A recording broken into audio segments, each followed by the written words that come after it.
Welcome sa DRS 2.0. Fresh at nagbabagang happenings ba ang hanap mo? Mga padabarkads man yan o mga trending topics? Pwes, sagutin natin yan. Kaya naman isubscribe nyo na ang ating channel para sa mga nagbabagang balita everyday. Welcome back again sa ating YouTube channel mga kadabarkads, and for today's video, ang pag-uusapan natin ay tungkol sa mga importanteng kaganapan sa loob at sa labas ng Eat Bulaga.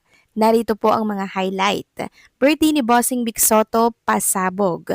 Vice ganda may pagbati kay Bossing Vic Soto at biro ni Joey De Leon, may statement din si Vice ganda. Pahayag, alamin. Lahat yan ipag-uusapan natin at tatalakayin. Simulan natin sa birthday ni Bossing Vic Soto. Isang napakasayang birthday celebration ni Bossing Vic Soto ang ating natunghayan kanina. Sinimulan ito sa AI version ni Bossing Vic 1956. Mga old picture na paggalaw at muli pong nabigyan ng buhay at talaga namang nabigyan ng kulay, no?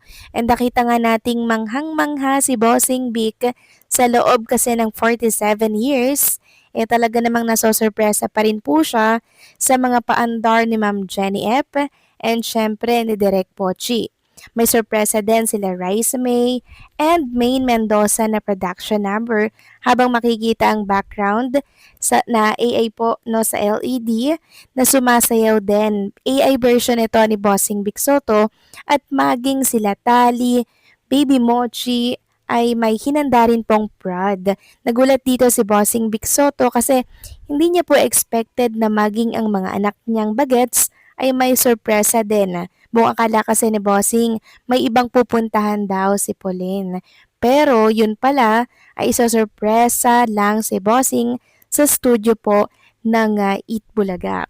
At makikita nga po na habang nagpe-perform sila Mochi at si Tali, kitang-kita po na si Pauline Luna Soto ay todo cheer sa kanyang mga anak na sumasayaw sa entablado. And also, isa-isa din po nagbigay ng mensahe ang mga Dabarkads natin na siyang na-appreciate ng husto ni Bossing at hindi lang po yan, pasabog din ang cake ni Bossing with mga pictures sa gilid ni Bossing kasama po ang mga importanteng tao sa buhay niya. Hindi lang yan, marami din po mga sponsor ang nagpadala ng cake katulad ng Planax at marami pa pong iba. Samantalang sa The Age is Right naman, ang mga secret agent ay ang mga taong nakasama ni Bossing Vic Soto. Una po si Atan at sinundan ito ni Marlo na kung saan ay sa MZ naman nakabase. Samantalang ang AA version ni Maine, Wally Viola, Alan Kay at Joey De Leon ay may pagbati din sa kaarawang ito ni Bossing Vic Soto. Samantalang isang tulog na lang magbabalik muli si Paulo Ballesteros dito po sa Eat Bulaga, and also pinakita na rin po ng Drag Race Philippines ang pinagkakaabalahan niya pong trabaho kung bakit wala po siya sa programang Eat Bulaga. Ayon nga dito, start your engine, Drag Race Philippines Season 4 coming to wow. Present us, pinakita nga po dito ang picture ni Paulo Ballesteros. Samantalang isang netizen, meron pong panawagan sa Eat Bulaga at sa Dabarkads natin. Sabi po ni Franco, isn't it funny na discover ko ang singing queens hindi dahil sa galing nilang sumayaw or kumanta pero dahil sa galing nilang umacting? What? Nanood ako ng Evie last March 3 sa YouTube. Mag-lunch lang sana ako and background yung Evie and na saktuhan kong birthday ni Maine. Suddenly, bumalik ako sa 2015 sa pagiging fan everyday. Pinapanood ko ulit yung show just to see her. And then, that an episode happened. This pretty girl Ann Perer Cup my attention, ang galing. And natural yung acting niya as a secretary. Eunice Janine, SQ Jen Casey Bueno, and Samantha Rascal are good too. Napasabi akong sino kaya tong mga to.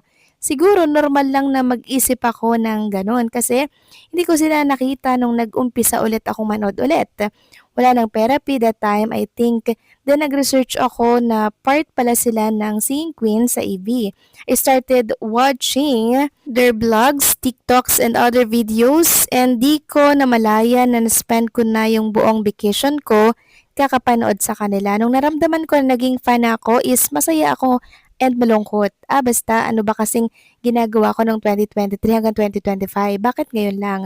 Wala man ako nung umpisa pero sure ako na nandito ako hanggang huli. Promise yan, manifesting for more song, show, and event to come. And stay healthy, Of course, I really, really love you all girls. Tapos, meron tayong nabasa dito na, please po TBJ kahit 1 SQ per day po kasama ng clone. Marami pong bagong fans ang SQ dahil sa galing nilang umacting nung Lenten. Isa na ako doon. Kaya naman nila komenta, mag-host sa sugod at mag-ask sa audience sa Gibify. Thank you, Stream Kiss Kiss. Congrats, Queen. So yes, agree naman po ako sa kanyang suggestion na kahit 1 SQ per day lamang malaking tulong na po yun sa karera po ng mga singing queens. At shinare nga po ito ni Samantha Rascal sa kanyang account. Samantalang next topic naman, pag-usapan naman natin ng tungkol dito kay Vice Ganda at sa kanyang naging pagbati or mensahe kay Bossing Big Soto ngayong birthday. Ayon nga dito, Vice Ganda may pasabog na collab para sa MMFF 2026. Best Actor si Vice Ganda sa Metro Manila Film Festival MMFF 2025 para sa pelikulang Call Me Mother na idinirect ni June Robles Lana. May ikinakasa na bang entry niya sa MMFF 2026? Nakailang meeting na rin naman kami. Tugon ng Unkabogable Star noong April 27, 2026 Lunes ng gabi sa Romulo Cafe, Dr. Lazcaño Street, Quezon City. Nagbe-brainstorm kami every now and then. Nakailang meeting na kami, bongga yung kakulab ko this time. May bali-balita o isinusulong na makakakulab niya. Napangiti si Vice, hindi ko alam, hindi ako masyadong nagbabasa lately basta isa siyang pasabog na collab. Bago ang makakakulab niya, first time, oo Kasi yun din naman, syempre, ang tagal ko na rin namang nagso-solo movie sa Inibay. So excited din yung mga tao na makita kung sino yung ibang pwede ko pang makasama sa pelikula. Tapos, dito po pinasok ni Vice Ganda yung Happy Birthday Bossing. Ngayong April 28 Martes ay kaarawan ni Bossing Big Soto. So possible na si Bossing Big Soto nga po ang makakakulab nitong si Vice Ganda kasi first time lang to mangyayari mga Kadaber Kads. Sabi nga dito, may birthday greeting ba siya para kay Bossing? Sabi po ni Vice Ganda, Happy Birthday Bossing, I love you for life. Gusto mong magka-movie tayo, Bossing? Nagka-encounter na ba sila ni Bossing Big? Last Christmas daw. Last Christmas, oo, holiday season last year. Last December lang sa Hong Kong, nagkita kami, sagot ni Vi. Same hotel kami, kasama niya si Sir Bal Soto, family daw sila. And also, tinanong din po kay Vice Ganda yung tungkol nga po sa naging issue nitong si Boss Joey De Leon na kung saan ay yung tungkol po sa ABS-CBN at ito po ang sagot ni Vice Ganda. Sabi ni Vice Ganda, hindi niya yon napanood. Syempre hindi natin masasaklawan ng komedyante. Hindi rin natin masasaklawan ang reaksyon ng mga taong makakarinig ng joke. So that's life, di ba? Komedyante si Sir Joey, nag-joke siya trabaho niya yun.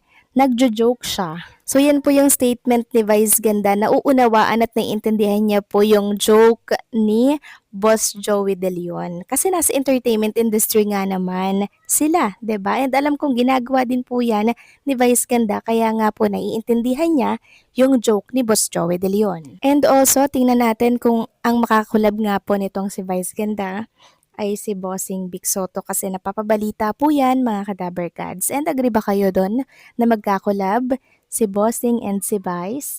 Please comment down below mga Kadaber Kads. Samantalang next topic naman, pag-usapan naman natin ang tungkol dito sa naging announcement ni Bossing Big Soto na kung saan isinabay niya nga sa kanyang birthday. Ito pong announcement para sa isang lapis, isang papel program na kung saan mag-iipon sila or mangongolekta po ng mga gamit po ng estudyante every mall na mapupuntahan po nila. Then ipapadala po yan ng mga Dabarkads natin sa mga estudyanteng maswerte po na mapipili. Naiintindihan at ramdam ni Bossing Big Soto yung crisis na nangyayari po sa ating bansa. And also bukas mga Kadabarkads, inanunsyo na din po ang mall na susugurin, which is Robinsons Mall, General Trias. So paano hanggang dito na lamang po ang update natin. Maraming salamat po sa patuloy na pagsuporta.